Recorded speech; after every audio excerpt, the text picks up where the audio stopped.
Assalamualaikum warahmatullahi wabarakatuh. Perkenalkan, nama saya Siti Nur Bilgis dari Universitas Pancasakti Bekasi, Prodi Manajemen dengan nomor NIM 28923.596. Di sini saya akan membahas tentang suku bunga dan resikonya dengan mata kuliah Bank dan Lembaga Keuangan dengan dosen pengampu Dr. Ir Sugeng Prayatno SH.SE.MM. A. Pengertian risiko suku bunga. Risiko suku bunga adalah risiko yang dialami akibat dari perubahan suku bunga yang terjadi di pasaran yang mampu memberi pengaruh bagi pendapatan perusahaan. Adapun pengertian risiko suku bunga menurut Mashhud Ali adalah terjadi sebagai akibat dari terdapatnya mismatch atau maturities pada interest rate related produk di sisi aktivitas dan pasifa neraca bank. B. Risiko pada situasi suku bunga dan saham. Pada saat seorang memutuskan untuk menempatkan dananya di bank dan bentuk time deposit atau deposito, maka artinya ia sudah memilih sisi keuntungan dan kenyamanan. Ia membandingkan berinvestasi di tempat lain seperti membeli saham. Kondisi pasar saham yang berfluktuasi menyebabkan tingkat resiko memilih posisi tersendiri. Tingkat return yang diharapkan juga penuh dengan kondisi yang berfluktuasi. Dengan kata lain, jika estimasi keuntungan yang diharapkan tidak tercapai atau aktual return-nya adalah tidak diperoleh bahkan terlalu jauh, maka kerugian finansial lah yang akan diperoleh. Maka kita dapat memberikan suatu garis penegasan dalam konteks manajemen resiko, yaitu 1. Pada saat suku bunga mengalami kenaikan harga saham di pasar, market price mengalami penurunan, maka investor akan cenderung memindahkan dananya dari saham ke deposito. 2. Pada saat kondisi saham mengalami kenaikan atau bergairah, maka investor cenderung akan memindahkan dananya yang tersimpan di deposito dengan alasan berinvestasi di saham adalah memiliki tingkat keuntungan yang lebih tinggi. 3. Investor adalah mereka yang memiliki karakteristik penghindaran resiko dan menyukai keuntungan yang sustainable. Kelanjutannya, C. Suku bunga dan jangka waktu obligasi. Suku bunga dan jangka waktu obligasi memiliki keterkaitan dalam memberikan ketetapan. Untuk itu, ada dua bentuk keputusan yang biasanya berlaku atau diterapkan oleh pemerintah dan perusahaan, yaitu obligasi dengan jarak waktu pendek dan obligasi dengan jarak waktu panjang, di mana obligasi jangka waktu pendek memiliki suku bunga yang lebih rendah daripada obligasi yang jangka panjang. Contohnya, pada tanggal 26 Februari 2009 misalnya, pemerintah menerbitkan obligasi dengan tenor 5 dan 10 tahun. Untuk tenor 5 tahun telah diterapkan pasar senilai 1 miliar dolar AS dengan bunga 10,5%. Sedangkan untuk tenor 10 tahun diserap pasar 2 miliar dolar AS dengan yield lebih tinggi 11,75%. D. Konsep manajemen resiko pada suku bunga obligasi. Ada beberapa alasan yang bisa kita pahami mengapa suku bunga obligasi memiliki angka suku bunga yang berbeda pada masa kurun waktu 5 hingga 10 tahun. Jika dari segi perspektif manajemen resiko adalah 1. Pertama, dengan kondisi suku bunga obligasi yang cenderung stabil, maka masyarakat akan merasakan lebih nyaman serta lebih menguntungkan daripada menempatkan uang tersebut di pasar atau dengan asumsi menginvestasikan uang tersebut ke pasar akan jauh memiliki tingkat resiko yang tinggi. Kedua, jika seorang membeli obligasi dengan masa tenor 10 tahun dan suku bunga fixed yang ditetapkan pada 11,75%, maka artinya pemenang obligasi tersebut adalah akan selalu menerima keuntungan secara stabil selama 10 tahun sebesar angka tersebut. Dan di samping penerimaan dari keuntungan bunga obligasi tersebut, ia juga memiliki kesempatan untuk mengalokasikan dananya ke tempat yang lain yang juga memiliki sisi profitable dan risiko yang rendah.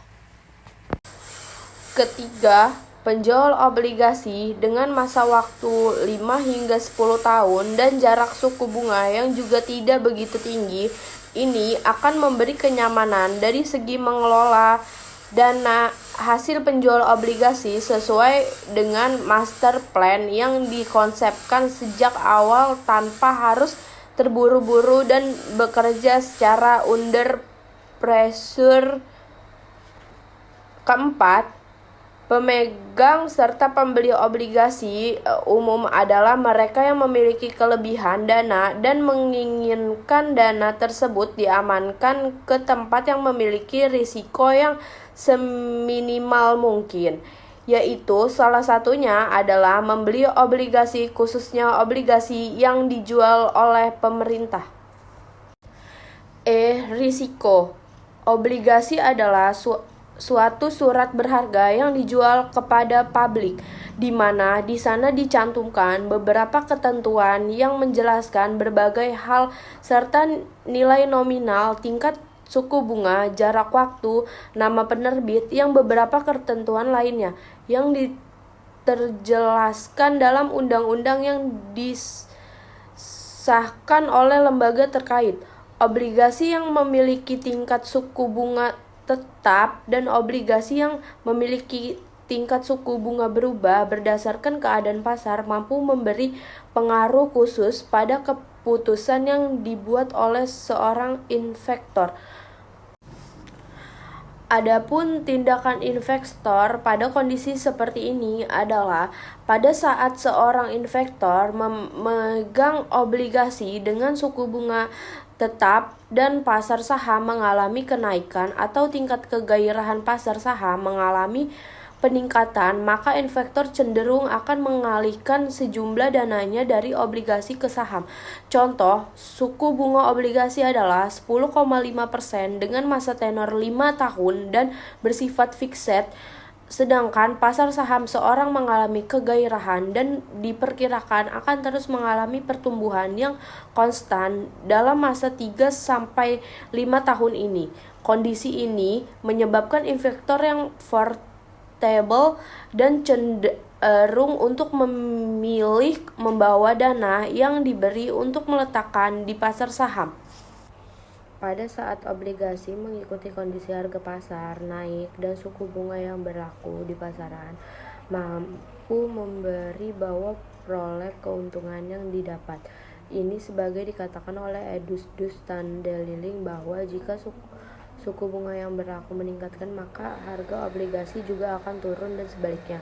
Logikanya adalah bahwa jika suku bunga meningkat, maka tingkat return yang diisyaratkan investor atas suku obligasi juga akan meningkat. Pemikiran yang dikemukakan oleh Edustus Tandeliling memiliki keterkaitan kuat dengan apa yang dikemukakan oleh Masyhud Ali, bahwa turunnya nilai pasar obligasi yang berbunga mengambang dan naiknya nilai para obligasi yang berbunga tetap.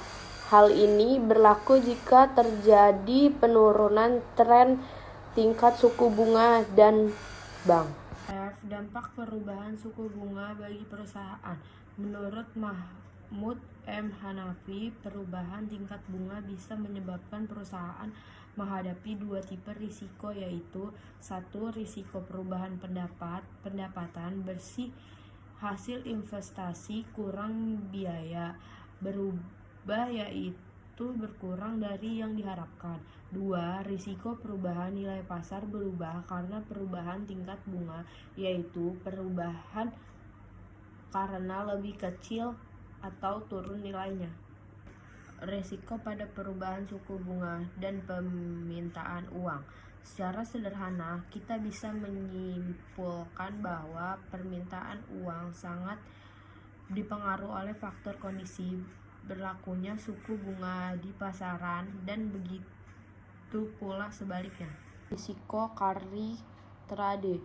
Risiko carry trade adalah bentuk perilaku investor dalam melakukan investasi dengan cara meminjam dana dari suatu negara yang memiliki tingkat suku bunga yang rendah dan selanjutnya membawa dana tersebut untuk diinvestasikan atau ditanamkan pada negara yang memiliki tingkat suku bunga tinggi dengan harapan akan memperoleh keselisihan keuntungan di sana.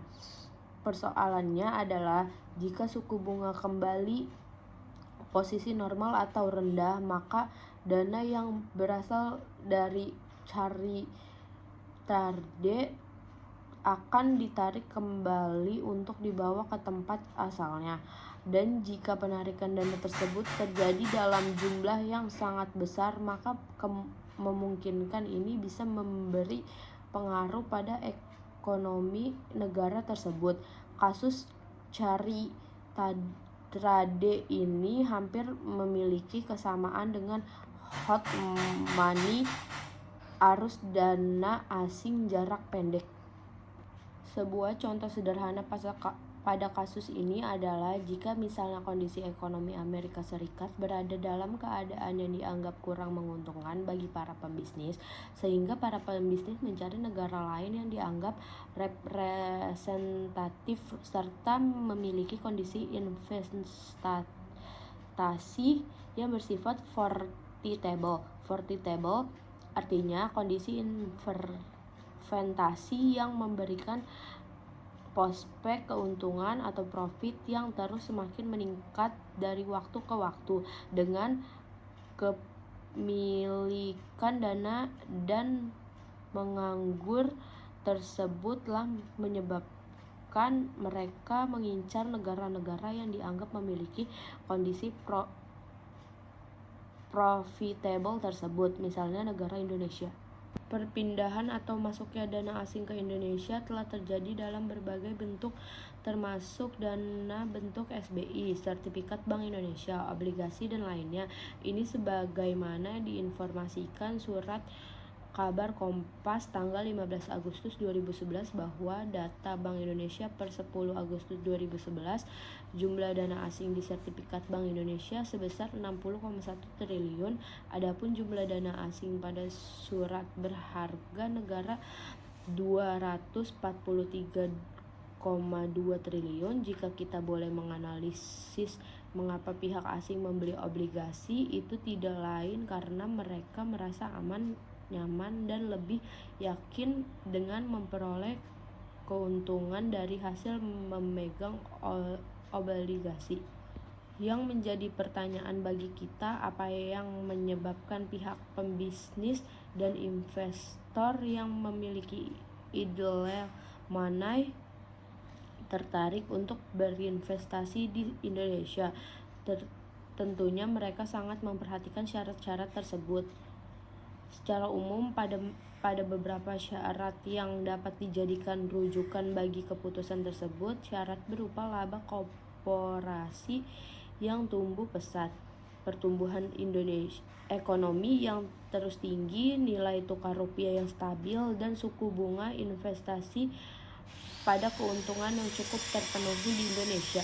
Dalam perspektif kebijakan moneter dapat dilihat dalam bentuk pengaruh yang terjadi pada moneter suatu negara yang masih menerapkan suku bunga tinggi adalah di mana bank sentral negara tersebut mencoba agar surplus transaksi terus terjaga. Ini beberapa dikatakan oleh M. Fajar Marta bahwa satu cara yang dilakukan BI dalam menjaga surplus transaksi portofolio adalah mempertahankan rezim suku bunga. Buktinya, suku bunga acuan BI rate yang kini 6,5% merupakan yang tertinggi di kawasan dibandingkan dengan Thailand yang 1,75% dan Malaysia yang 2%. Tingkatnya BI rate pada akhirnya mengerek suku bunga berbagai instrumen di pasar keuangan domestik. Imbal hasil surat utang negara tenor 10 tahun misalnya mencapai sekitar 13%, BI enggan menurunkan BI rate lebih jauh meskipun inflasi 2009 hanya 2,78%. Kebijakan ini akhirnya menjadi bumerang bagi BI sendiri. Likuiditas di pasar keuangan yang melimpah tanpa disertai aktivitas sektor real yang seimbang akhirnya memaksa BI untuk menyerap kembali likuiditas tersebut dengan menerbitkan sertifikat Bank Indonesia. Alhasil SBI menumpuk mencapai 270 triliun dengan porsi asing terus membesar. Ongkos yang harus dikeluarkan pun membengkak mencapai lebih dari 18 triliun pada 2009.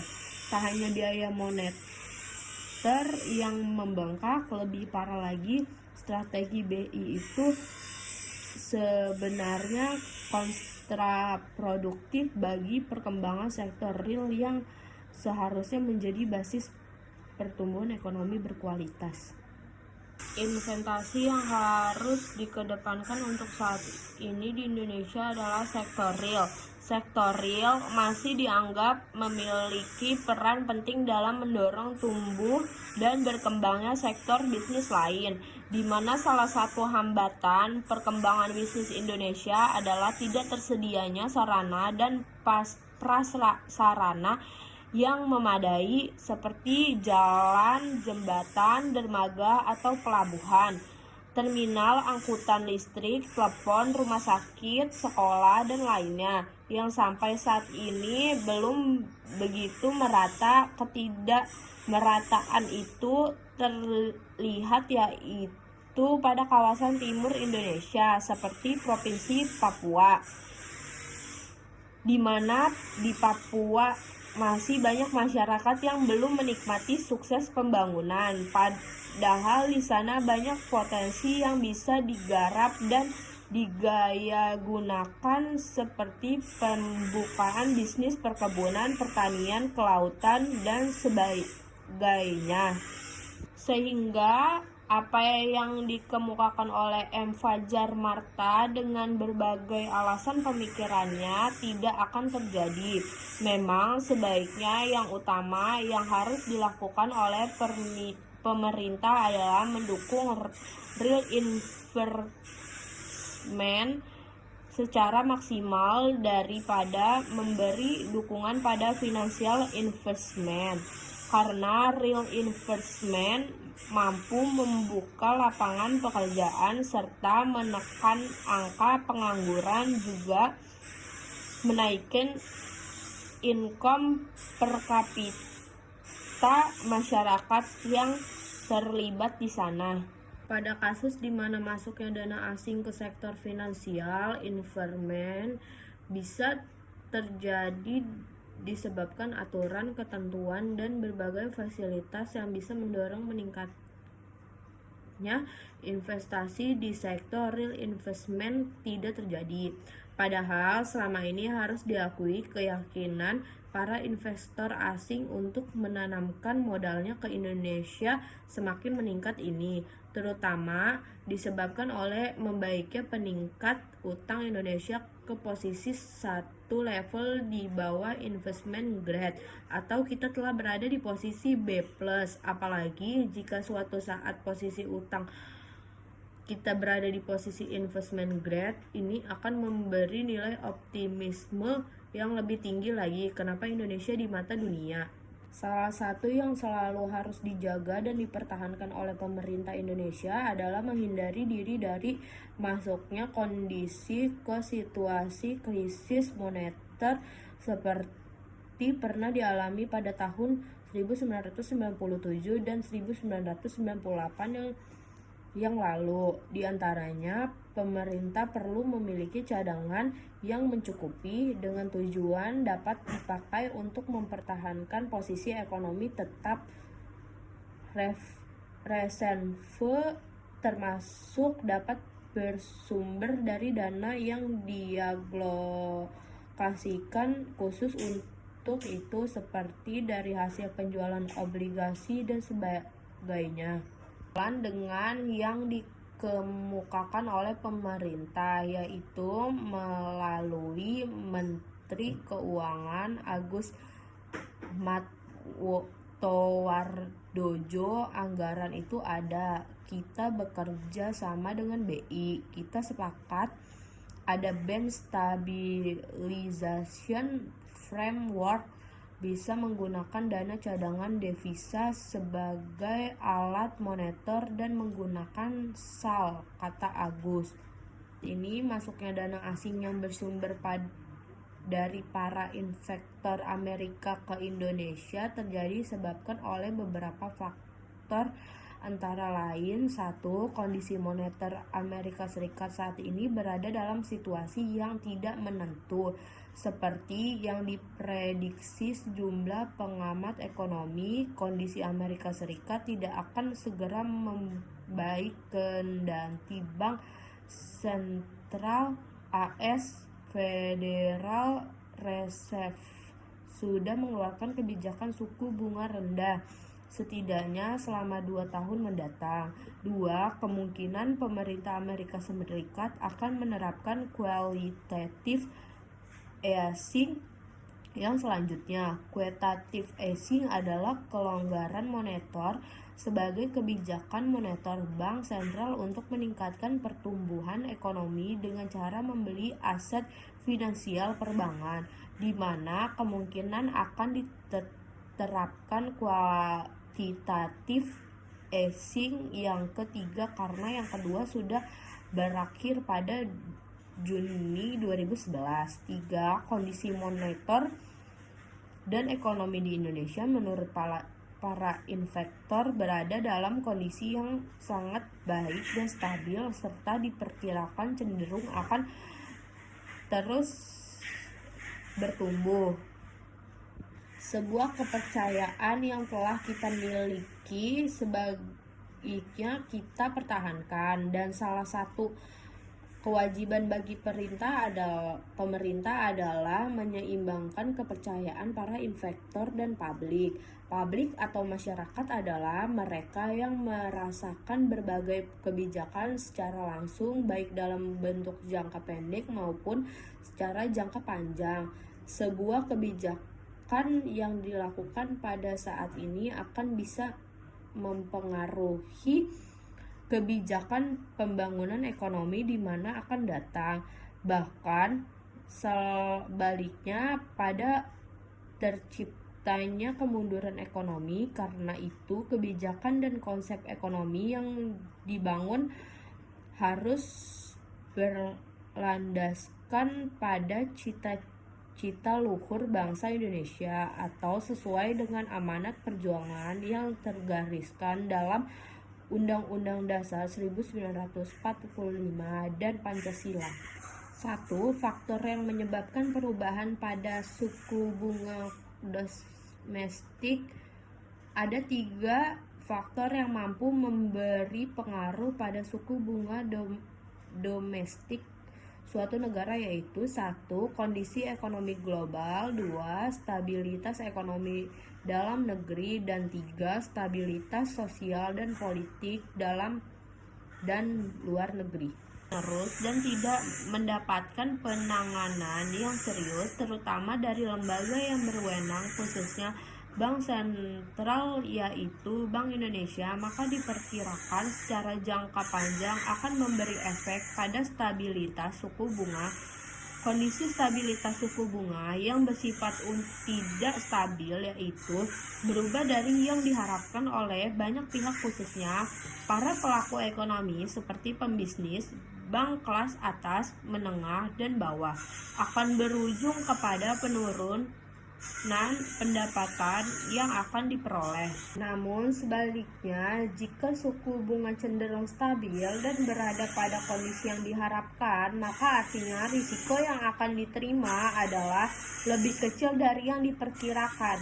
Kecilnya risiko menyebabkan pihak pelaku bisnis cenderung akan mampu memperbesar profit secara sistematik. Pada tabel di bawah ini dapat kita lihat bagaimana setiap tahun BI rate terus saja mengalami penurunan, yaitu dari 12,25% Juli 2006, kemudian 9,50% Januari 2007, dan 8,00% Januari 2008. Kondisi penurunan bunga seperti ini dapat dianggap sebagai penurunan bunga yang bersifat stabil dan sistematis. Contoh kasus, PT Perikanan Samudra India adalah sebuah perusahaan yang bergerak di bidang perikanan laut yang berkedudukan di Tangerang, membutuhkan tambahan finansial untuk membangun dan mengembangkan perusahaan secara lebih maju, seperti membuka pabrik baru dan menambah karyawan baru yang lebih terampil. Selama ini, kemajuan perusahaan telah menunjukkan hasil yang berarti, yaitu terlihat dari laporan keuangan finansial statement yang disampaikan oleh pihak manajemen perusahaan kepada publik dan komisaris perusahaan, khususnya wilayah penjualan perusahaan adalah bukan hanya di dalam negeri saja, namun juga sudah menerima pesanan dari konsumen luar negeri seperti Malaysia, Singapura, Hong Kong, dan Korea Selatan dan Jepang. Kebutuhan dana yang direkomendasikan oleh pihak komisaris perusahaan adalah sebaiknya dari pinjaman perbankan dengan alasan dianggap urusannya adalah jauh lebih mudah dan sederhana jika dibandingkan dengan penerbitan saham dan membuat pertemuan dengan para pemegang saham. Sementara jika meminjamkan dari bank, cukup hanya dengan memiliki agunan yang sesuai dengan jumlah pinjaman saja. Keputusan dan rekomendasi yang diusulkan oleh pihak komisaris perusahaan tersebut menjadi bahan kajian bagi pihak manajemen perusahaan, khususnya manajer perusahaan. Bagi pihak manajer perusahaan ada beberapa alasan ada yang dilihat dalam rangka persoalan dana yang beberapa dari pinjaman tersebut, yaitu 1. Pinjaman perbankan bersifat perhitungan bunga efektif, yaitu flat 1 tahun dan selanjutnya berdasarkan kondisi realita pasar, dalam artinya naik dan turunnya tergantung pada kondisi ekonomi mikro dan makro di pasaran, yaitu ekonomi stabil maka suku bunga juga stabil. Namun jika ekonomi tidak stabil maka suku bunga tidak akan stabil. 2. Selama ini para konsumen yang membeli produk perikanan pada PT Perikanan Samudra India banyak yang membeli secara tidak tunai atau kredit, yaitu membayarnya secara bertahap, sehingga penerimaan penjualan perusahaan adalah bersifat bertahap. 3. Selama ini perusahaan juga sudah memiliki utang dalam bentuk valuta asing kepada para rekanan bisnis, dan sistem pembayaran juga tidak secara tunai, sehingga karena faktor pembayaran tidak dilakukan dengan tunai, maka jarak pembayaran tersebut memungkinkan timbulnya kondisi fluktuatif dalam bentuk falas yang otomatis bisa saja memberatkan perusahaan PT Perikanan Samudra Hindia. Apalagi jika selama ini penetapan pembayaran cicilan pinjaman ditetapkan dengan sistem bunga mengambang memiliki pengaruh besar untuk terpengaruh oleh falas. Apa dasar alasan seperti itu? Maka berikanlah solusi pemecahan atas kasus ini dan berikan rekomendasi terhadap apa yang harus dilakukan oleh manajer keuangan perusahaan PT Perikanan Samudra Hindia beserta dampak-dampak yang mungkin terjadi dari rekomendasi yang telah dibuat tersebut jika dilihat secara jangka pendek dan panjang. Sekian yang dapat saya sampaikan, kurang lebihnya mohon maaf. Wassalamualaikum warahmatullahi wabarakatuh.